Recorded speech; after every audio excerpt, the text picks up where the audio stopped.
Você já parou para pensar como a caça às bruxas tem a ver com o nascimento do sistema capitalista? E se eu te dissesse que o corpo das mulheres foi um dos primeiros territórios colonizados por esse sistema? Nesse vídeo a gente vai mergulhar um pouquinho nesse universo a partir da obra Caliban e a Bruxa, da filósofa e historiadora Silvia Federici. O livro foi publicado no Brasil no ano de 2023.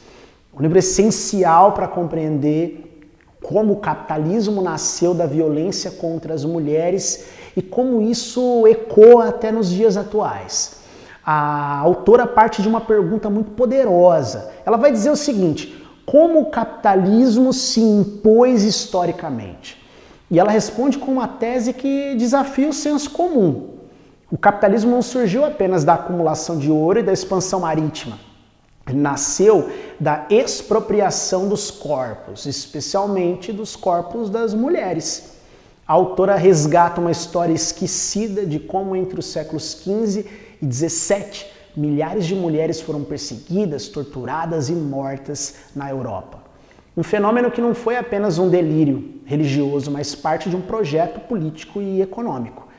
Esse processo brutal foi essencial para organizar uma nova estrutura de trabalho, de gênero e poder.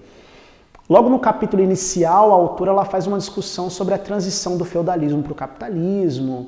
Ela explora as revoltas camponesas contra o jugo dos senhores feudais. Mulheres e homens naquele momento, mulheres e homens pobres lutavam juntos por terra, autonomia, liberdade. E em resposta, os estados emergentes começaram a implantar leis muito brutais e centralizar o poder. Um dos principais alvos, certamente, as mulheres. A prostituição foi legalizada e o estupro muitas vezes nem era punido. Tudo isso para desmoralizar e controlar a autonomia feminina.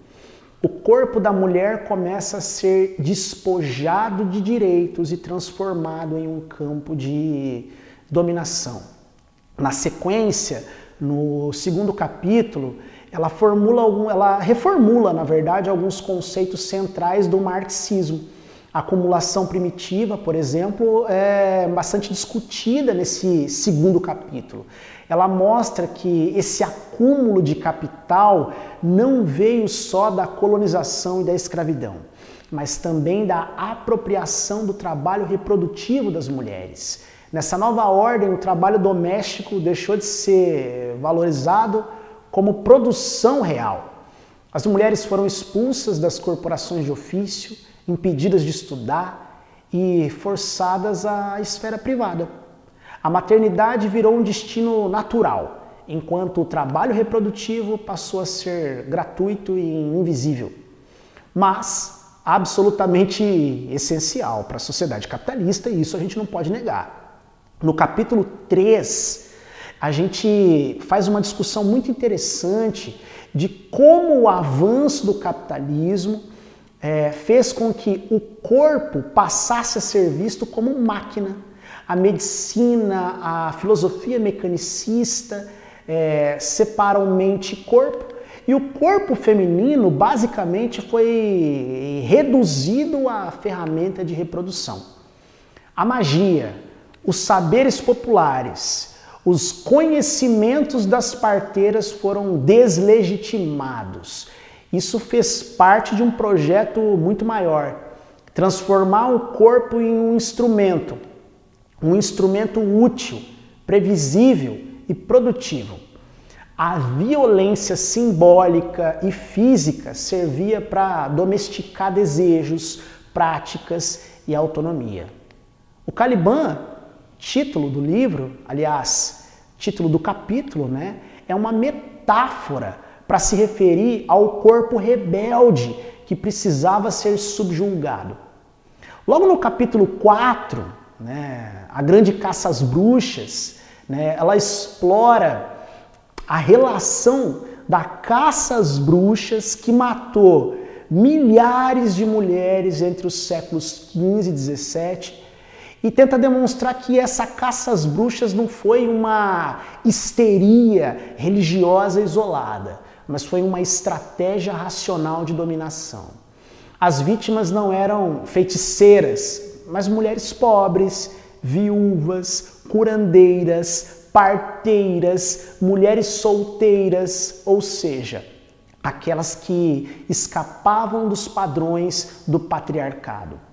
Federich mostra que o sabá, os pactos com o demônio, o voo nas vassouras, eram invenções para poder justificar a tortura e o controle social. A queima das bruxas foi a queima da liberdade feminina.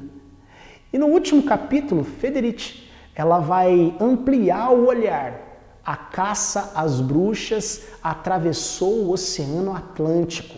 Nas Américas, os colonizadores europeus se impuseram uma nova lógica de gênero e dominação. As mulheres indígenas e africanas foram perseguidas por manter práticas espirituais de cura e de liberdade sexual. A colonização cristianizou corpos, apagou culturas e submeteu as mulheres a uma estrutura patriarcal europeia. Mesmo assim, Federich destaca a resistência. As mulheres continuaram a se organizar, a se articular e preservar os saberes, lutando muitas vezes, resistindo muitas vezes e dando as suas próprias vidas.